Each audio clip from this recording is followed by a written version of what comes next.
water. And in fact, if you look out to your right-hand side, all over towards the sands, out to the right-hand side, the Tornado GR4 in with a fair lick of speed on him. You can see the smoke out the back, bit of speed on. It's got the wings right back there. And Phil Kelly, the local lad, it's real pleasure and honour to be opening the Bournemouth 2018 Air Festival.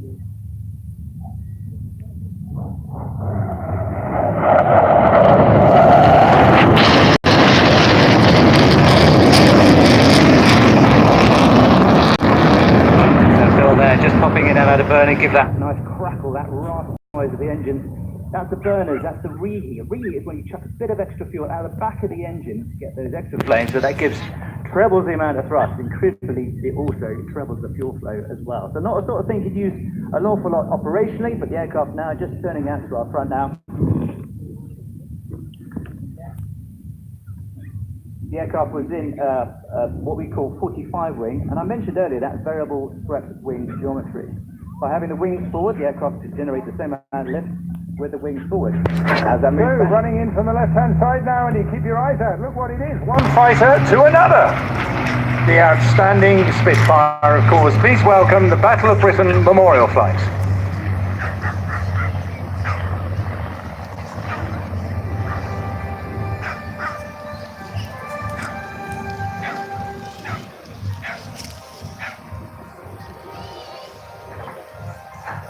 Yes, no air show is ever complete without the sight and sound of a Spitfire.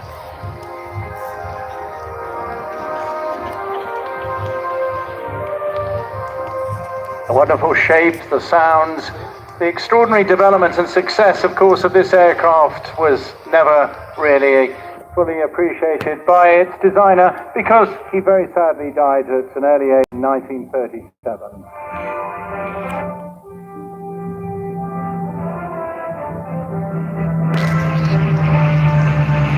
This aircraft remained in production for over 12 years. It was produced in greater numbers than any other fighter aircraft of its type, certainly in British service. Over 20,000 built in 22 different variants. Of course, while having all the charisma, dash, elan, style, and of course a certain touch of mystery about it, during the early days of the battle itself in 1940, the Hurricane wielded the greater brunt of it, and of course claims therefore greater numbers. But the fear that the Spitfire put into the enemy was enough, and eventually, of course, success was achieved.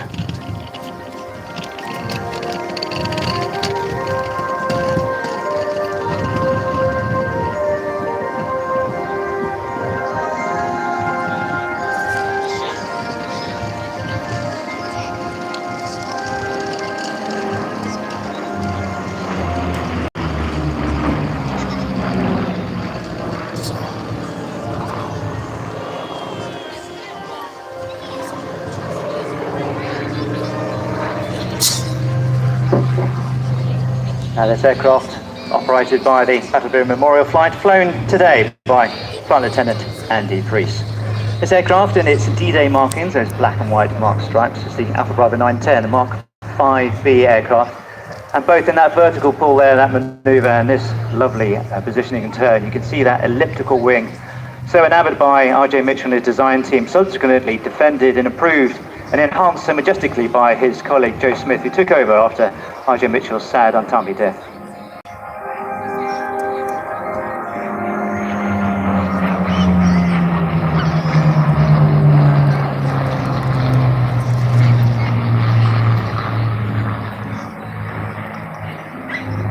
Now that elliptical wing, so evocative indeed and unique for the Spitfire. Everyone found it beautiful design, but what looks good flies right, what looks right flies right. And that elliptical wing was incredibly efficient aerodynamically, all to do with span-wise flow and chord, George. But what we're talking about here is the aerodynamic performance of the aircraft wing, and that wing developed into many variants, largely indeed to house its armament of either 4 Browning machine guns or then laterally towards the wall, more cannon with a heavy hitting armament defense.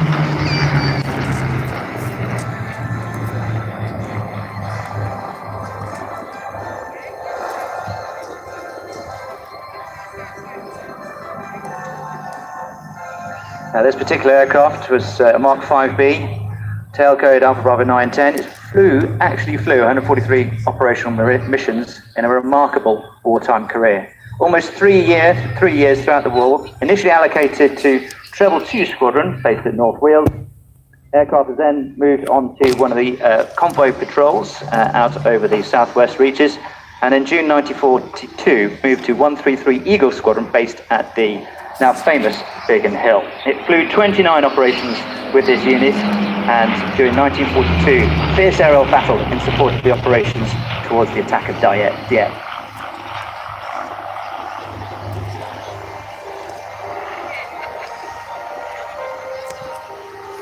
Alpha Bravo 910 continued to fly throughout 1944, serving with 242, 416, 402, and Royal Canadian Squadrons, serving both Royal Air Force, United States, and Canadian squadrons, patrols over the D-Day invasion beachheads in 1944 in June. Mid-July was then relegated to support duties, having been somewhat worn out with an incredible wartime operational tally of some 143 sorties. The aircraft flew post the war and was indeed used as a racer after, before being handed over to the Battle of Britain Memorial Flight.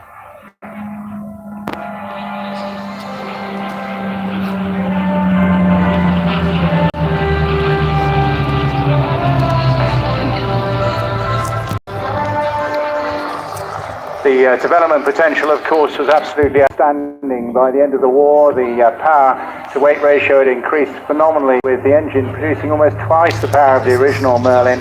Quite substantial, of course. Firepower improved once the Browning machine guns were replaced by cannons, and the Spitfire now, very sadly, it always goes so quickly, doesn't it? So calling up for its last minute's worth. Make the most of this, and of course, we know what to do. You've been here before, and if you haven't, I'm sure you'll understand that we all give these hard-working pilots a good wave right at the end.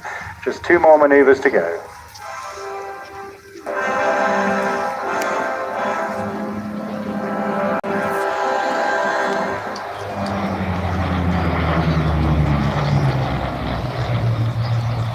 Well, they're expertly flown there by Flight Lieutenant Andy Priest, former Royal Air Force navigator, then became a Harrier pilot, has now been based in Lincolnshire, flying with the Battle Memorial Flight the last 2 or 3 years now.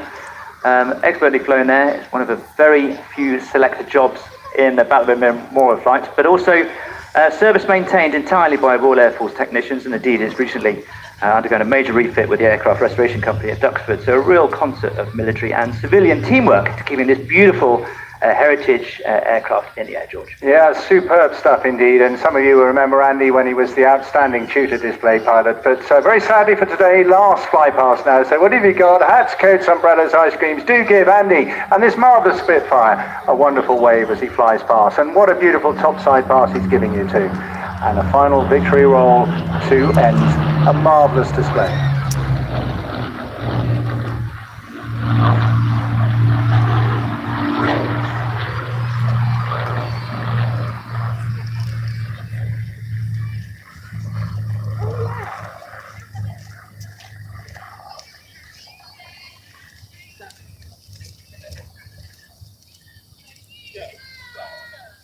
So that was an absolutely splendid way to start an air display, both Royal Air Force. And we have another aircraft coming your way very shortly in the guise of the Dakota, an extraordinarily famous transport aircraft as well. And he'll be coming in from the left-hand side. And it's not an aircraft we get to see around the country that much. Of course, the Lancaster is otherwise engaged elsewhere. But it is lovely to see this aircraft come to Bournemouth as well. And tally, as they say, that famous word, that means we've got eyes on, tally you, tally me, and then they know it is clear to run in from the left-hand side. Still with the Battle of Britain Memorial Flight, but altogether a very different genre of aircraft, the Dakota.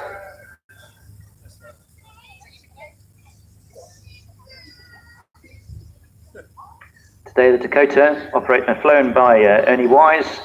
Last year it was flown by Seb Davies. Seb Davies is now the Lancaster pilot, and this shows this great teamwork of movement of pilots and crews that both maintain and look after these historic heritage aviation aircraft on behalf of the Royal Air Force Battle of Britain Memorial Flight. But at your left-hand side now, landing lights on, D-Day landing stripes on, this iconic DC-3, or like the C-47 Skytrain, of the Dakota, the Battle Memorial Flight.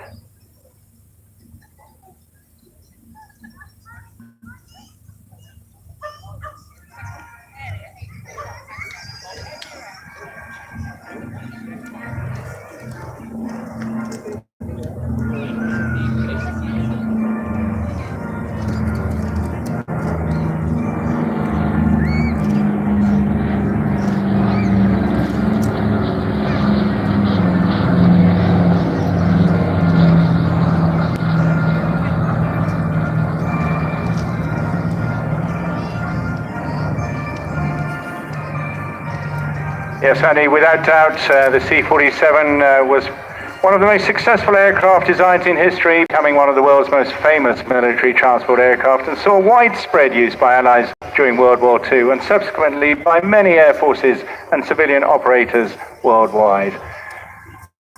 Of course, not just used by the military in all those special operations, I know that you will mention and we will remember, but as an airliner as well.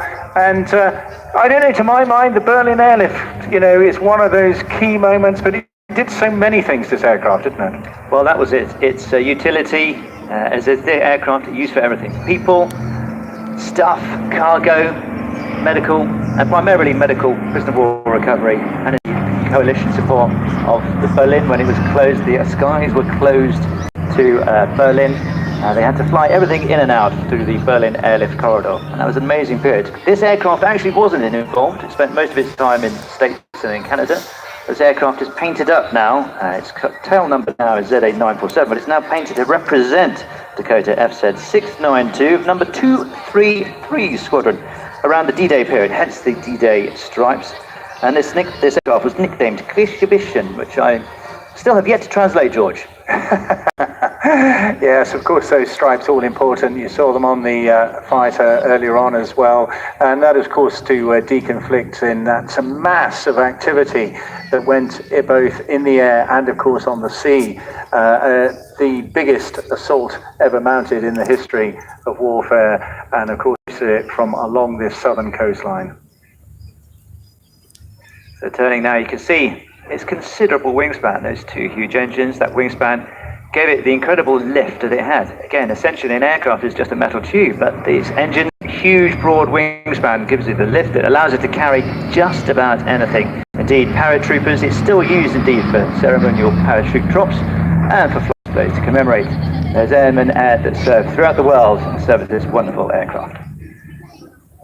Yep, first flew in 1935, and incredible 10,692 of these were eventually built, an absolutely outstanding success, and so many of them still used for practical daily work, albeit, as Andy mentioned, a commemorative fly past and so parachute drops as well still going on, but many of them in other continents around the world being used daily for proper logistical work.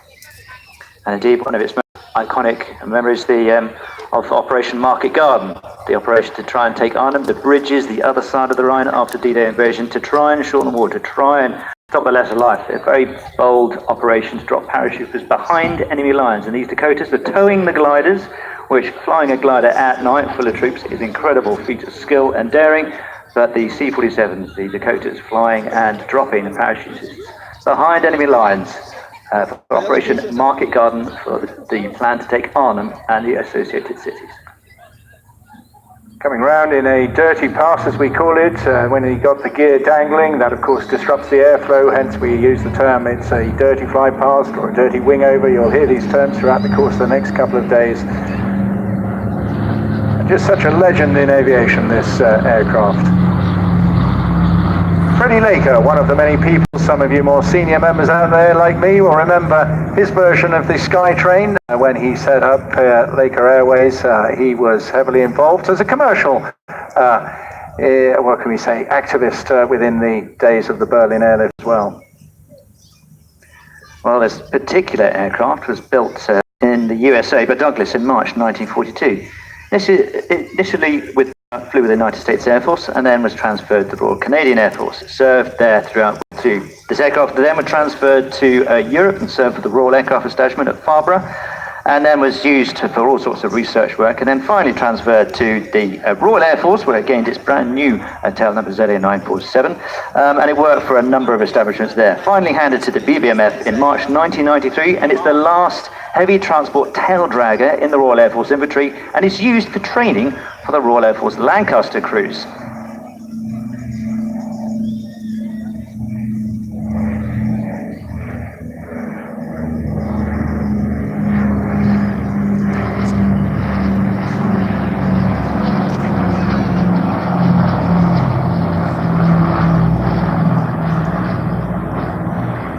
Well, it's very sad to hear that call come up all too quickly, that it's his final fly past for the day. It's very, very sad indeed. Extraordinary in many, many respects, because, of course, the Dakota 3, the Mark III, eventually equipped 22 Royal Air Force squadrons and 3 Royal Canadian Air Force squadrons under RAF operational control. But like most of the aircraft you're going to see, brought to us by a whole bunch of different sponsors. And Andy, in this case, Bournemouth Airport. Bournemouth Airport, indeed. And indeed, it is due to the sponsors that you see that are bringing each of these great aviation acts in the air and on the ground to us all here today. But also, you can read all about the sponsors and in the Bournemouth Air Festival programme. In there is the information and the purchase of the programme. That money will go towards service charities. Again, it's the volunteers and the patrons that look after these and provide these amazing displays for us in both the air and on the ground. Indeed. Well, while we've got a brief moment, just looking ahead now to what you might be thinking of doing later on in the day, in between the gap between this afternoon's flying and this evening's night air show, because we've got lots of family entertainment going on. There's incredible face painting between 6 and 8 p.m. This is in the lower gardens. Also, alongside them will be the Royal Marines Unarmed Combat display at 6:30 p.m. I understand that Jamie Jambo, now that's a new one on me, the Circus Workshop and Balloon Modelling and Juggling Act, is going on 2 shows for that at 6:15 and 7:15. Liberty's Centre Birds of Prey at 6, and Backwards. Now that's a new one, and I'm sure it's not as difficult as Countdown. Is that a person? Is that a member of royalty? Well, it could could well be. I'm not so sure. But all of that in the gardens this evening is a lovely place to chill out in between activities. But of course, I'm looking forward to taking in some really good music, because down on the soundstage this evening is the UK Bee Gees, which is pretty good. We've got the Stevie Wonder Band tomorrow, and U2. I'm a great fan of U2. U2? I'm a fan of you too. Yeah, well, that's tremendous stuff. That's another thing. We've got music and we've got stuff air on the ground, and those are the piers and the music, Wave 105, all that sort of stuff going on the ground after the show. So there's no need to rush away.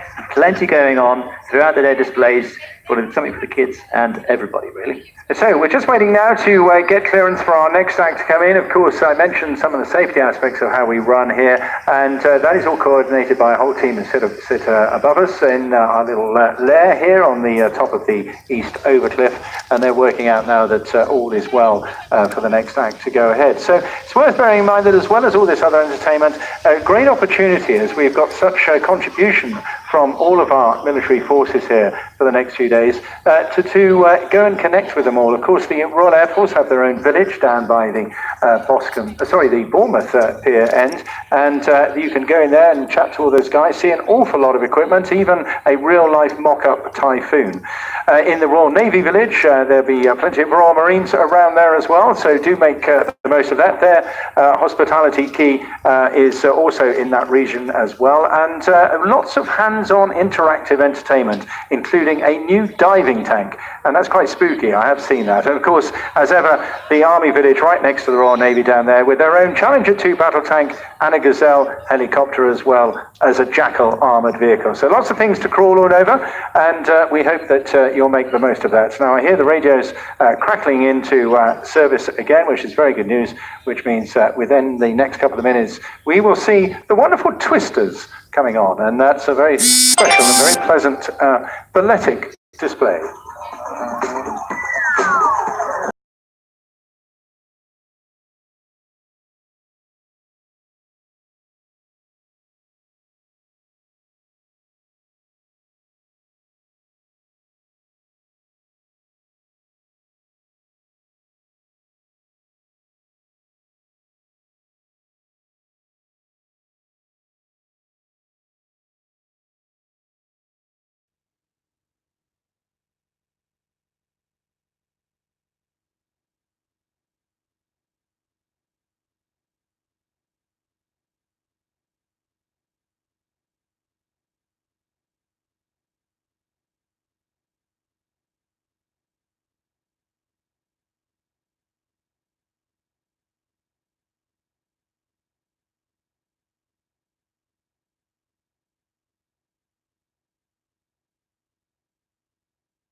cabin we're working here up on the top of the overcliff, but they're very hard to see, these little aircraft, and that's mainly because they're white, but they're also quite small, but they are in fact really manoeuvrable and very entertaining indeed.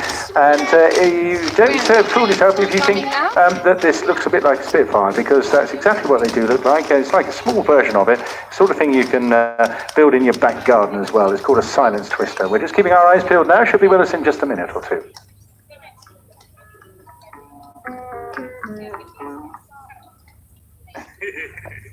Come on, y'all look great.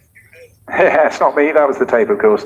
Okay, well, as I say, these two guys right at the top of their game, and incidentally, you will see these if you're sticking around this evening, and we hope you will, doing their night show as well. And marvellous, cup of tea's just arrived. That's fantastic news and unusual hospitality. It's delightful to be back here. Thank you, chaps. But let's keep focused on the aviation, shall we? And Peter Wells was very much at the forefront of developing night air for Bournemouth back in 2010. And he very much enjoyed it. He is the leading proponent of it, and went on to develop really the spreading of this sort of activity, but he develops as a result of all that his own developed part of, and I think we've got them now, of an airshow alongside another real ace in the aerobatic world, Chris Burkett. And here you see them now. Look high up on your left-hand side if you haven't picked up the smoke trail yet. Please welcome Twisters.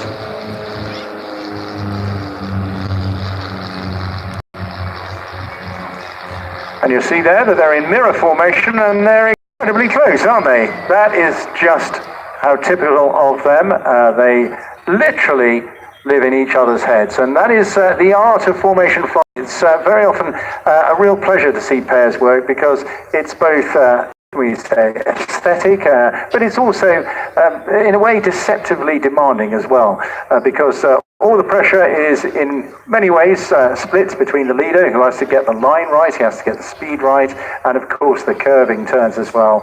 But at the same time, the wingman has to stay rigidly close and intercept every little twitch and maneuver that the leader will put in. It's the ultimate test of trust and teamwork, George, where the wingman trusts the smooth leader to fly safe and steady path, predictable path, allowing the wingman to make the adjustments. The leader would try and fix his power, and the wingman doing a beautiful job there of keeping in close formation, as close as they brief and train to all year round.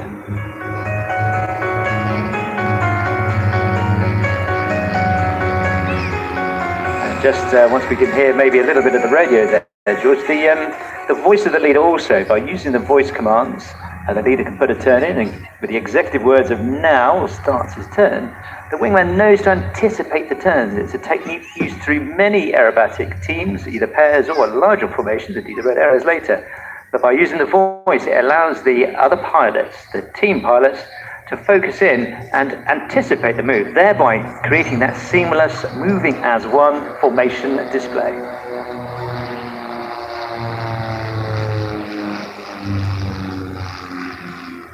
Yeah, the Silence Twister itself started out as a world-beating radio-controlled aerobatic machine, simply known as the Twister. It was developed by a couple of guys known as Matthias and Thomas Straker in Germany. It was so successful they decided to build a real version of it, and this is what you're seeing right now. Bucks the trend in light aircraft and uses a foam core to separate layers of glass fibre, and that is something that Pete Wells has become an expert in, and is now very much at the forefront of this. Was an extraordinary sounding company called Zulu Glass Tech. Flying away from us now. Looks like they're getting ready for a lovely split now. Aircraft now split into individual routines now focusing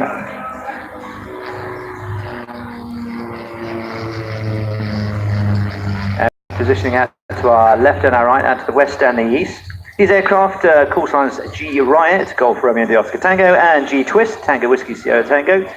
These are 107 horsepower powered UL 2601 ISO engine. This high power gives the aircraft its performance. The lightweight of the foam home build gives it a lightweight performance. Wonderful pass here, crossing aircraft, pulling up simultaneously. Those voice commands allowing them to snappily anticipate each other's turns. And there's a formation stall turn, a beautiful view of that elliptical wing, some of which we saw earlier. Indeed, that elliptical wing modelled on that wonderfully efficient aerodynamic Spitfire wing.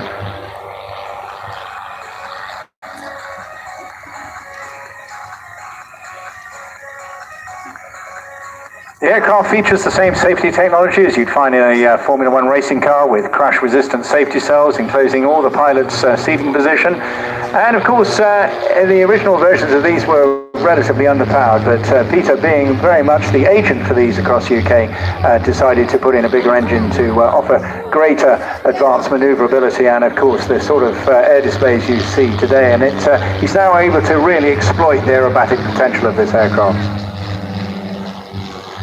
The team have been flying since 2009, initially with another fellow aviation glider colleague, Guy Wisgate.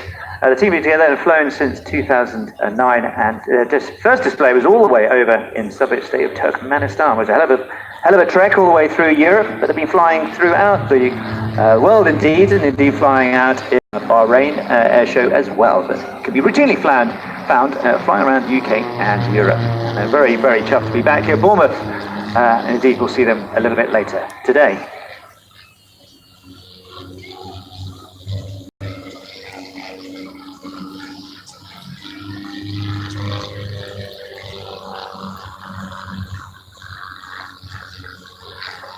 Pete Wells is the team leader. He comes from largely a gliding family, and as George mentioned earlier, runs a aircraft repair facility. Chris Burkett, he's again been an aviation enthusiast all his life. First flew aerobatics when he was a Royal Air Force cadet on the de Havilland Chipmunk.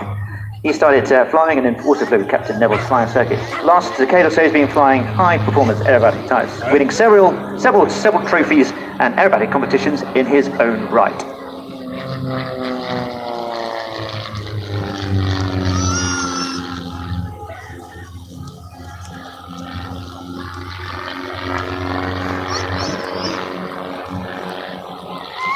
Flying as number 2 to Pete Wells as number 1. The number 2 aircraft, again, whilst he has the full power range at his disposal, the number 1 tries to fly a set power, smooth, controlled, predictable manoeuvres. It allows the number 2 the catch up to cut the corners, increase energy, and it's the energy management and smoothness of flying that makes for a good number 2.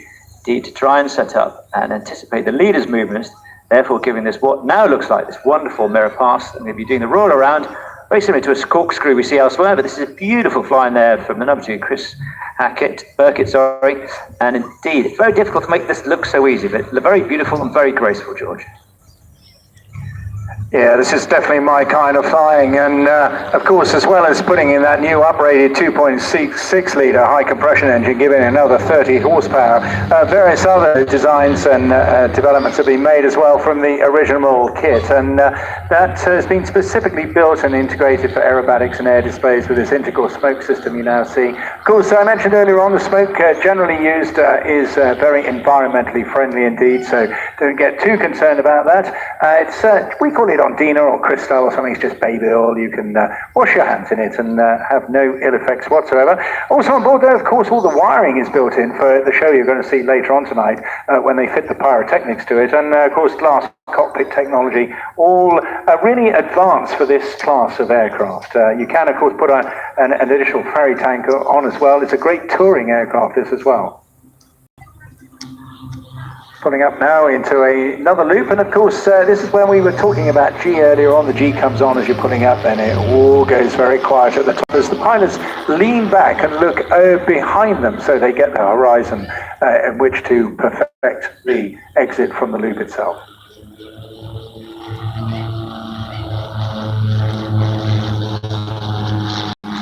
Coming up in just now what we call a quarter clover, and that is they look as though they're going to go into a loop, but they actually put a twist in. There it is now, and they put that twist in, and that allows them then to pull out on another axis. Now we explained that the air display is formed from sort of left to right on what we call the A axis, and they're now going out straight out to sea on what we refer to as the B axis.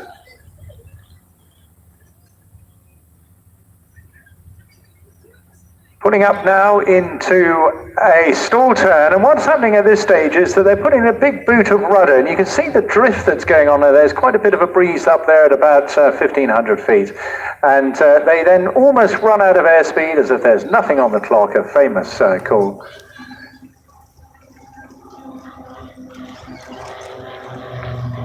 And here, the first heart of the 11th air show that we've had here in Bournemouth, this wonderful air festival, first heart of this long weekend coming from the Twisters to round off a magnificent display from them. And we have one dedication. I hope he's having a great day here today. Chris Warren is here from Bristol. Happy 40th birthday to you, and I hope your family are looking after you, and I look forward to tasting that glass of champagne later on in the day. Make the most of it, and as always, sponsored. Yes. Very important part of today's show, as you will hear. The sponsor was brought to you by the Air Festival patrons. The Twisters was brought to you by the Air Festival patrons. They're also sponsoring Night Air, so thanks to them. They're bringing on the night programme, which you'll see a bit later. And of course, we will see Pete and Chris in the Twisters with the Fireflies later on this evening at just after 8 o'clock for the wonderful Smoke, Lights and Pyros display this evening in Bournemouth, Air Festival 2018 Night Air. So lovely show there, a lovely display, expertly flown by Chris and Pete. Now we've got something coming up very different for you in just a few minutes. We are going to be doing some parachute jumping, and we once again have just got to reset the entire environment, both the sea, because of course there is a great possibility these guys might just end up in the sea. We have maritime officers up here with us now, and if you look down into the sea, down there between the two piers, you'll see a couple of lightweight ribs inshore rescue boats down there, and they're just getting positioned for this parachute jump. Now, it always takes a little bit of a while to get things organised for this, because of course we've also got to ensure that the beach remains clear at the same time. So just bear with us for a couple of minutes, and we'll be back with you and their own specialist commentator.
To tell you all about that, please welcome Captain Ian Wicks.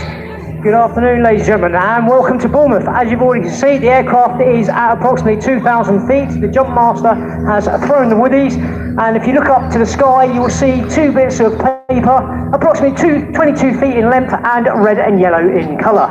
These represent parachutists exiting the aircraft and give the wind direction, therefore allowing the jump master for today to aim off when he releases the parachutists. So my name is Captain Ian Wicks from the Princess of Wales Royal Regiment. I'm the officer commanding the Army Parachute Play Team, the Tigers, and it's an absolute privilege to be here today. On board the aircraft we have 7 members of the team, and on the ground, as part of the ground crew, is Private Clark, and he's down there on the beach. For those of you that can see the beach, you'll see a T-shaped piece of material pointing out towards the sea, and this denotes the wind direction and also indicates to the jumpers the direction of the wind. The parachute then is similar to an aircraft wing, and therefore we like to fly into wind to slow the parachutists down. So what's happening at the moment then is the aircraft is climbing, we're hoping, to 6,000 feet today, where we'll see the Tigers exit the aircraft. As I've already mentioned, on board the aircraft today we have 7 members. We have a free fall group and a crew group. The free fall group then will exit the aircraft from 6,000 feet and pull their parachute at approximately 3,000 feet. In this period of time, they'll reach speeds of up to 120 miles an hour before deploying their parachute. The crew group will then exit the aircraft, and on exiting the aircraft, they will pull their parachutes straight away. They will build canopy crew relative work from approximately 6,000 feet. So what does that mean then? We should see the parachutists stacked on top of one another. Today then what we're hoping to do is exit the aircraft with the 2,000 square foot flag. As you can imagine, this is quite big. And those who have got a good camera, please get me a shot of that. And it's the first time that we've done this at a display. So Bournemouth are first. So, if you like what you see and you are interested and you would like to jump from a perfectly good aircraft from approximately 13,000 feet, we do take people on tandems. So please come and speak to a member of the team. Once we land on the beach, you can grab them and get your pictures with them, get them to sign your books and pictures, and then give them your details. And what we'll do is we'll come to a DZ near your location, strap you to the front of one of our tandem instructors, take you up to 13,000 feet, as I've already mentioned, and exit the aircraft. You'll reach speeds of approximately 120 to 30 miles an hour. You will then pull the parachute. We'll give you the steering toggles. You will steer the parachute, and then when we come into land, hand over the toggles to the tandem instructor, who will then land the parachute for you. We'll also have a cameraman on board the aircraft, and he will also be filming throughout the display.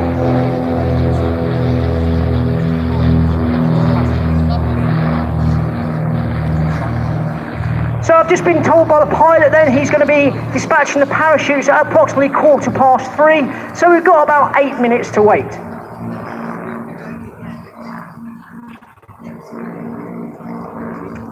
So the aircraft then is supplied by Headcorn Aerodrome, so I'd like to take this opportunity to thank them and the pilot on board for flying all that way to pick us up from Bournemouth Airport and flying the guys out here.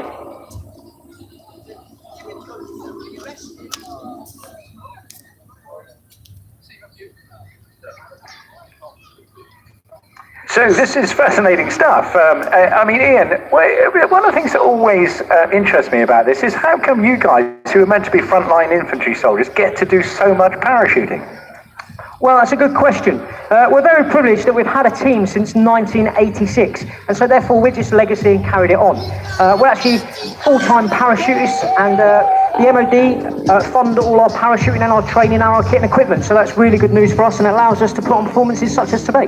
But how is that justified? I mean, because shouldn't you be spending a bit more time in a trench actually firing weapons and you know, camouflaging yourself up and practicing attacks and combat and all that sort of thing? That's a good question, and so therefore we do 2 years on the team, so the guys get a little bit of a break from, like you say, frontline digging in a trench. So someone like myself, 30 years in, I think quite enjoyed my time on the free fall team. Yeah, no, it is tremendous. I like the odd searching moment, but I mean, what is extraordinary? I mean, many of us, including myself, have enjoyed years and years in military service, and of course, it is beneficial to do so many different types of challenging activities, and parachuting is very much one of that. But so is adventurous offshore sailing, and even to a certain extent skiing. Most people think it's a holiday, but actually, it's very arduous training. And I say one thing about the military: you definitely get pushed to the edge, to the nature of almost being uncomfortable, to test yourself and knowing that you actually can do an awful lot better and an awful lot tougher than you thought you possibly could. So it is great stuff, and if you can transfer that into then a form of beneficial public entertainment, we get to see the benefits of your training and everything else. We get to see Navy equipment and Royal Air Force planes and things like that. Then that has got to be a good thing, and it's all feedback to the great British taxpayer, in my view. Yeah, you're absolutely right, and it's good for us. The Army as a whole is always recruiting. If someone out there sees and they like what we do, and if you join the Princess of Wales's Royal Regiment, then you get an opportunity to do this. So, yeah, if you like what you see, then please come along and have a go. Now, you mentioned something about your regimental history. You're very famous.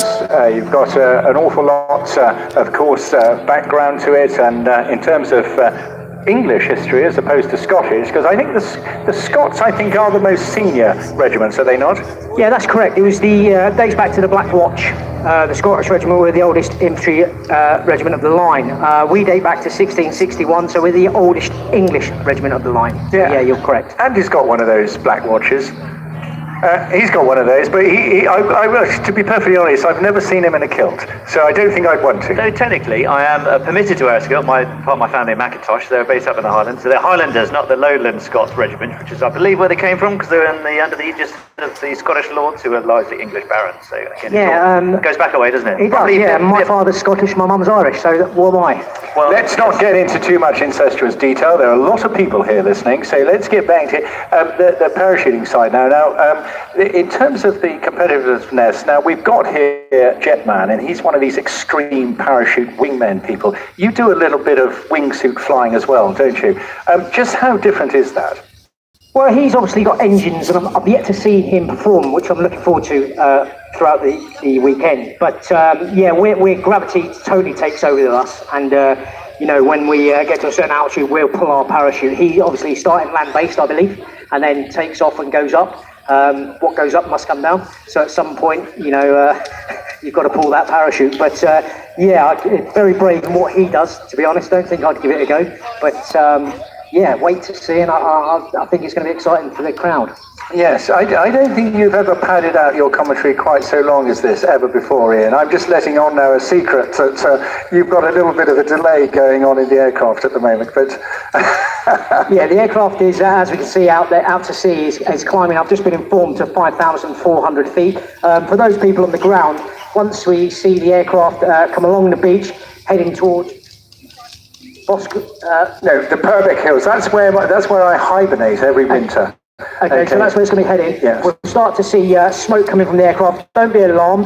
That's not the aircraft on fire. That's actually one of the guys hanging on to the outside of the aircraft, and his smoke canister will be going off in his feet. That's an indication for you on the ground to give a big cheer, for the ground crew to get ready, and then I know that they're ready to exit the aircraft. And at a given point, the jump master will then release the guys, and then they'll go out. As I've said today, we'll get the free fall group out first, reaching speeds of up to 120 miles an hour. I believe there's going to be 3 of the guys in free fall. There's going to be 3 of the guys in crew, and then we're going to have a cameraman as well filming everything that goes on. And those people have got a good camera. If you look at the aircraft now, you should see the jump master just behind the wing there. That's where he's located. He'll have a yellow helmet on, and he'll be looking out. So what's happening on board now? So the guys are doing their final safety checks, checking their equipment, making sure all the straps are on as they should be. Everything is in the right place. The flag weighs approximately 60 to 70 pounds in weight, and that's strapped to the front of Court Myrick today, so it's like doing a tandem effectively. And then he's going to exit the aircraft and then deploying that flag that's on the stage. He's on a tandem canopy, so the canopy is fairly big, and therefore that will allow him to fly the regimental flag and 2,000 square foot, as I've already mentioned. So if you look at the aircraft, I imagine he's going to do one more loop, then come back along the beach, very similar to the position he's in now, and then they'll start to exit the aircraft. I'll just confirm that now with the pilot. So Ian, what we're doing, we've got some of the feed, which you may not be able to see, but the feed is just a little bit flickery at the moment with the quality. But imagine technology now is it's just gone off for a moment now, but it's flickering it back. We can see inside the aircraft with the jump leader that you mentioned, and we're just getting pictures now of them stood in the doorway. So it is coming through slowly but surely. We're getting some feed, and it's just come on the TVs back again now. So it's a bit of flickery, but it's showing. Oh, that's great. That's provided by one of our sponsors today, so that's really good and that's working. So really pleased with that. And for those people that can see the big screens, that gives you a live feed, and so you can see pretty much what the guys are doing and what they can get up to, and have a bird's eye view, so to speak. So that's fantastic. Yeah, they're still in the aircraft, Ian, and today's sponsors for the whole of your display is the High Cliff Marriott. So thanks to them. That's correct. Yeah, they've brought this display to us here at Bournemouth. Yeah, and we'll be popping up to see those guys straight after the display. Awesome. I'm sure they'll be incredibly grateful. Still in the aircraft, still waiting for the jump leads coordination. Fantastic. So the guys are all regular soldiers on board the aircraft today. We have 4 battalions. Our first battalion is currently based out in Germany. Our second battalion has just moved back from doing 3 years in Cyprus, and they're in Cottesmore. Our 3rd battalion is our reserve battalion, and our 4th battalion is newly formed and a reserve battalion also, and these backfill to the regular army when deployed on operations. We do recruit from all 4 of the battalions, so if there's anyone out there, and we do actually recruit from the Queen's Division, so if there's anyone out there from the Royal Regiment of Fusiliers, the Royal Anglians or the Gibraltar Regiment, they can also come and be part of the Tigers Army Parachute Splating. So how do you become a member then? Obviously you've got to be in one of the 4 regiments I've just mentioned. You've got to have over 200 jumps before you become a display jumper. What we do each year is we take 16 students out to America who've never jumped before. Their first jump will be on the AFF, Accelerated Freefall, and then we'll take them up to 13,000 feet. They'll have their parachute on their back with 2 instructors either side. They'll exit the aircraft, and then they'll carry out a number of drills and pull their own parachute. From there on in, effectively, they're on their own. They do have a radio, and they are spoken to by a member on the ground, but if they're doing everything in the right place, the right time, then they're very much left to it. So after 2 weeks then, what will happen is they'll have approximately 18 jumps. They get their A licence, which is through the British Parachute Association. And if they're lucky enough, they get selected to come and attend team training selection, which is 2 weeks out in California. Over that period of time, we hope to get them somewhere in the region of 80 jumps. So already, they're on 92 to 94 jumps. Once they've done that, we then carry out continuation training with the individuals and hoping to get them to 200 jumps as quickly as we can. The first year is normally on the ground, doing ground crew. And if you haven't got to the 200 jumps, then we just keep you on the ground crew until you get your 200 jumps. As I've said, every member on the team is a display jumper, and we rotate through various jobs. For instance, today I'm doing the commentary, but next week I'll be doing display jumping. So we do rotate. Okay, I've just been informed then by the pilot that the aircraft is running in, so we should see smoke exiting the aircraft at any stage now, and that'll be the guys getting on the outside of the aircraft, getting ready to go. Approximately 5,400 feet then, and believe it or not, ladies and gentlemen, when the guys exit the aircraft and deploy their parachutes, they can actually hear you. So once we see the first parachutist open his parachute, if we can give him a big cheer and a big raise, he can hear you. So there's the first guy out. Let's give him a big round of applause then. Fantastic, there's the third. So that's the crew group out first. We then have Corporal Millerick out fourth. And then we have the free fall group out next. And as you can see, they're now going down into free fall. And there we go, the guys with the smoke. And as you can see, they're reaching speeds now of up to 120 miles an hour before they've deployed their parachute. And they're going to deploy their parachute at approximately 3,000 feet. And there we go. There's the free fall group out, ladies and gentlemen. So as you can see then, they're looking towards the DZ. The DZ smoke's been lit, and this gives an indication to the guys under canopy what the smoke is doing for today's display. And as you can see, the wind is coming from the sea into shore.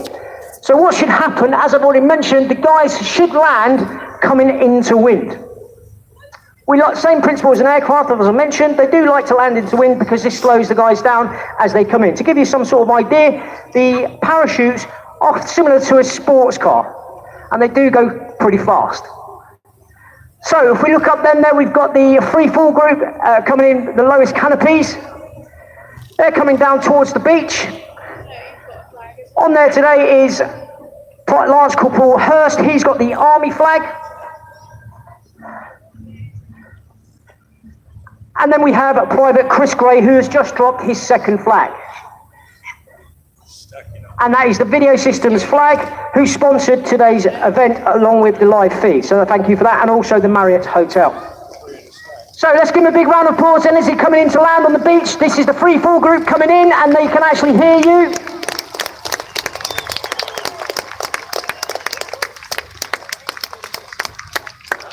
Okay, so we do have the cross in the centre, which is marked into a T today, and let's see how close he can get to that today. At the moment, Lance Corporal Chris Smith is winning that competition. Let's see how close he can get to the T. Let's give him a big round of applause. Here we go.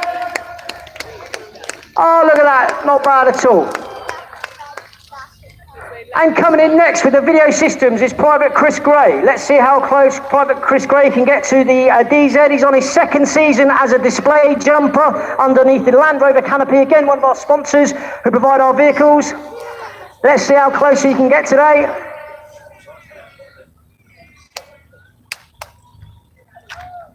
And here we go. It's coming in. Big round of applause then for Private Gray. And well done. Right, okay, now if we look towards the sky, we can see the crew group in a downplane, approximately 80 miles an hour before they split their canopies. They will now come into land. But if you look towards the sky, ladies and gentlemen, you can see a flag. This is the regimental flag, approximately 2,000 square feet. This is the first time that we've done this at a display. And as you can imagine, that is quite hard to fly. Flying that today then is Lance Corporal Frank Millerick. On the bottom of that flag to allow it to fly in the pan that it's flying, it's a 40-pound weight. So let's give Corporal Frank Millerick, this is the first time he's done it today. He was very nervous doing it for the guys today, so let's give him a big cheer and a big round of applause. Okay, so here come the guys, and let's see how close they can get to the team. First one in. Here he goes. Lance Corporal Jake Manwaring. Oh, just pass it. Colour Sergeant Simon Gearing, foot on, well done. And with the Marriott flag, the sponsor of today's jump is Lance Corporal Chris Smith. Let's see how close he can get. Oh, look at that, bang on, well done, Corporal Chris Smith. And finally, coming in is Corporal Frank Millerick. Let's give him a big round of applause, ladies and gentlemen. Flying the 2,000 square foot flag today for the very first time. As he comes in, he will drop the flag prior to landing. Let's see how close he can get. Here we go. Oh, look at that, ladies and gentlemen. Big round of applause. Well done, Corporal Millerick. There we go. Ladies and gentlemen, that's the Tigers Army Parachute Play Team. I'd like to thank everyone for attending today. I hope you've had an absolute fantastic time. It's been our pleasure, our privilege, and we'll see you from Friday through to Sunday. Thank you very much. Well, I know he was trying to sign off there, and I'm talking about you, Ian, but of course one thing you've forgotten is that you are going to do a salute down on the beach, aren't you? We are, yeah, so we're privileged enough to have the mayor down on the beach. No, you could if you wish hire me as your commentator, but actually I'll just give you a few tips, and I'm only taking the lead. So this is a very traditional thing that you do, isn't it? Yeah, it is, absolutely. We like to take the opportunity to thank those people who have made the event work and get us to where we are today, and Bournemouth has been a big part of that. So the guys will now just be sorting out their kit and equipment on the beach. They'll form up in a straight line or one single rank, put the headdress on, where the mayor will then come forward and be introduced to all the members of the team, take the salute, and then Corporal Millerick today is on the beach. Yeah, well, I think if you just lean over the fence there, you'll see it, because there is a cameraman down on the beach, and I can see they are just connecting up now, and I can see Frank organising the troops. So now back to you then, and you might be able to describe what's going on. And because, of course, as you mentioned, the mayor is taking the salute today, and it's a real privilege to have him along, and tremendous support, of course, from all local dignitaries and indeed the council as well. Yeah, absolutely. So if we look down now, we can see the guys taking a knee. What they're doing, they're composing themselves, getting the headdress, getting all sorted. Once everyone is looking the same in good military fashion, then what we'll do is we'll dress forward and then line up. Corporal Millerick will then introduce himself to the mayor and ask him to come forward and inspect the Army Parachute Display Team, the Tigers, which hopefully he'll accept. And then he'll go forward, he'll meet the guys in turn, he'll be given a brief description of what their part is in the display, what they've been doing, how long they've been on the team, and then he'll go along, like I say, with every individual. Once he's done that, he'll then be asked to take up his position, where the Corporal Millerick will ask permission to fall out the team, which they'll then do. Indeed, and of course I had the pleasure of meeting the mayor this morning myself, Councillor Derek Borthwick, who I think hinted at the fact that he had a bit of Royal Air Force in him. So there we go, a bit of by-service banter here, but in the backdrop of the Royal Navy, of course, it's all good fun. Yes, very formal, and headdress absolutely part of the British military's uniform, always has to be worn on all formal occasions, but not near aircraft or when parachuting. No, they make a real mess of engines, apparently. So I think it's very quite appropriate time for headdresses, not necessarily near a spinning helicopter blade or in a jet engine. So again, appropriate headdress being a helmet or some such thing. But again, I'm sure they're getting very close to doing the presentation and the salute there. Yes, very sadly we've lost the video feed by the look of it for those that are near one of the screens or perhaps watching on internet service at home. And I think we're just going to get a bird's eye view instead. Yep, so the mayor has been introduced to the team as we speak. So as I've already said, he'll get a rundown on each person's employment and what they've done. But what I'd like to do is take this opportunity to thank the Coast Guard, I believe, who's supplied the boats and the safety crew out on the beach there. Because as you can imagine, with this sort of thing comes a whole array of safety aspects that we have to abide by. So thank you very much for them for looking out for us. So again, they made it possible today. Again, the Coast Guard, one of many volunteers and indeed organisations supporting Bournemouth Air Festival 2018. Again, the maritime exclusion zone, primarily for people's safety, but also swimmers and a lot of the higher density we could expect on the beaches. But also you can see that all the pleasure boats are all held out in a safe zone so that the aircraft can display above us. And indeed, should you have gone into the water, you knew that your crew would be swiftly plucked from the water and brought to safety. Yeah, absolutely, and we do like doing the odd water demo, the water jump. They're quite good fun, but it's always nice to know that when you exit the aircraft, those guys are waiting for you. Well, exactly. Now, going into water actually does reduce some of your risk, because it's slightly softer than landing on land. Of course, you can steer your parachute, you can control and cushion your landing expertly, but going into water must be quite, refreshing, you say, or just a bit more comfortable on land? Yeah, it's, believe it or not, when you're on board the aircraft, which you all know yourself, it can be quite tight and uncomfortable, and when you've got 8 other bodies in there, it's, I'll leave it at that, but it's nice to jump out and get into the water, shall we say. And those near a screen can see now the lineup back on the visuals again, which is tremendous, and each of these soldiers having a good chat with the mayor. So I think that is about a wrap. There was a marathon commentary there. Very well done. Put your hands together for Captain Ian Weeks and the whole of the Prince of Wales Royal Regiment parachute team. Another really splendid display from them, and we look forward to seeing lots more of them. Tremendous work they do. They cover so many miles as well during the course of their displays, backwards and forwards to Germany. They must have more discount tickets for the Channel ferries, I think, in the tunnel than probably anybody else. But well done them for covering so much, what can we say, territory really in the course of entertaining people around the country. We are now into sort of effectively the second half of the afternoon, and still a whole different range of aircraft coming your way. In just a moment, a team who fly RVs, and more about that in just a second, but there's 5 of them, and it's a really superb display. There's an RV4 and 4 RV8s, really popular kit-built airplanes, and their formation work has just got better and better as the years have got by. And after that, we're going to see Richard Goodwin. Of course, he is an exceptional pilot with a really extraordinary aircraft, and that kicked off really the show this morning at the press launch, and was quite outstanding. You're going to see just what he can do in this, a few minutes. It's quite an extraordinary display. The Strike Masters, of course, a little bit of vintage jet work there. The limitations on that, of course, there are less and less vintage jets flying around, but we're going to, as the weekend progresses, get more and more of them as friends from Norway come across with theirs as well. The ever popular wing walkers, Sally B. In a way, delightful that we've got a large, big, historic bomber with us as well. Absolutely outstanding, because, of course, no Lancaster joining us this particular year. And then we finish off at 5:30, the Red Arrow, so we know nobody's going to go anywhere until at least they finish. But after that, don't forget, there's an awful lot happening this evening, as well as the night aviation. I've already explained a lot of music activity and, of course, entertainment for all the family in the gardens as well. So I just see Andy flicking across here looking at the big brochure, which I think has got some outstanding artwork in it. We'll just give that a quick flash. Do get it, it's just £6. It's got heaps of information in it, it's very entertaining, a lot of background detail on all the pilots and the aircrew, of course, as well. And don't forget to download the app, that's pretty handy too, and you get blow-by-blow, minute-by-minute updates on changes to flying display and other useful information about activities around the site.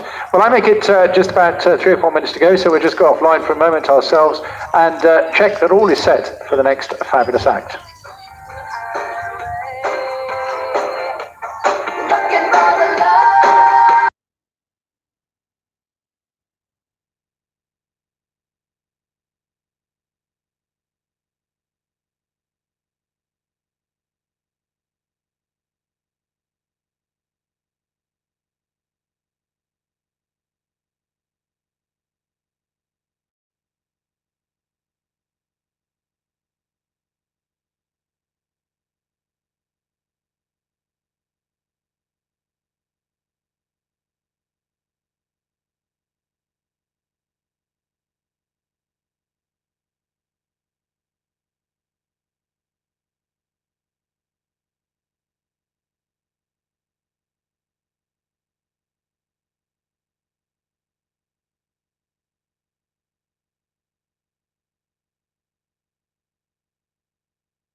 to enter, and they'll be coming in from the right-hand side, so keep your eyes peeled. Again, these are not the easiest aircraft to pick up, but there are 5 of them, so that's more substantial. And you'll see them, they're just going up behind pool and sandbanks at the moment. They're just getting their formation together, so just give them another minute or so, and we can get this next show underway.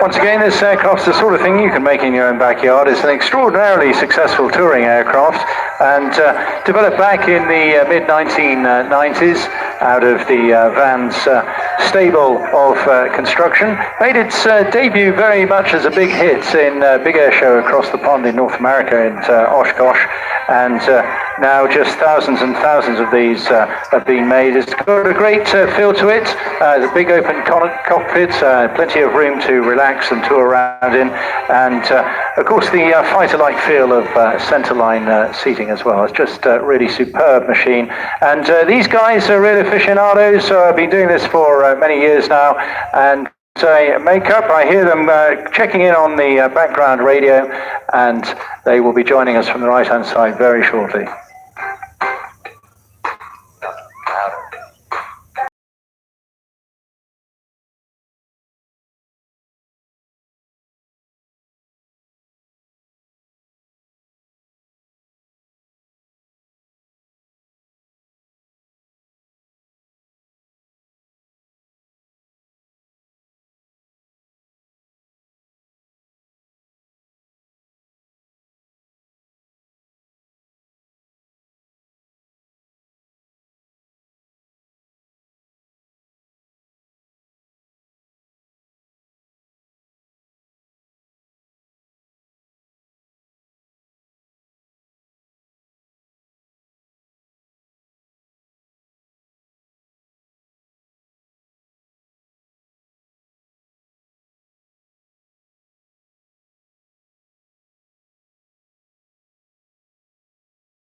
And on that outstanding track, you can tell one of my favourites. But it's not about music, it's about aircraft, and we're about to start the next display very, very shortly. So coming in from your right-hand side, you can see